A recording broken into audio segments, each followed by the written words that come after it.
नमस्कार शेतकरी बंधूंनो, आज आपण पाहत आहोत मौजे महूद बुद्रुक तालुका बीज बियाणे केंद्र येथे तूर पिकाची लागवड केली असता 45 दिवसांना तूर पिकाचा शेंडा फुडणी अवस्थेत तूर आलेली आहे। त्यासाठी आपण आज प्रात्यक्षिक घेणार आहोत। त्यासाठी साहित्य आणलेलं आहे। हा पाठीवरील स्वयंचलित पंप आहे। याच्या बॅटरीनं हे शेंडा फुडणी यंत्र आहे।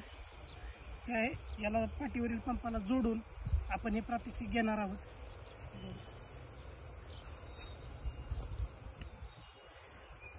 सदर पंपाची जोडणी चालू असून आपण शेंडा खोडण्याचे 45 दिवसानंतर प्रात्यक्षिक करतो आहोत। परंतु ह्याचा फायदा सांगितला तर 3 दिवसात लागणारे मजूर चार मजूर लागणारे, एका दिवसात काम करणारे सदर यंत्राद्वारे 1 दिवसात 1 मजूर 4 मजुराचे काम करतो। त्यामुळे वेळेत व पैशात शेतकऱ्याची बचत होते।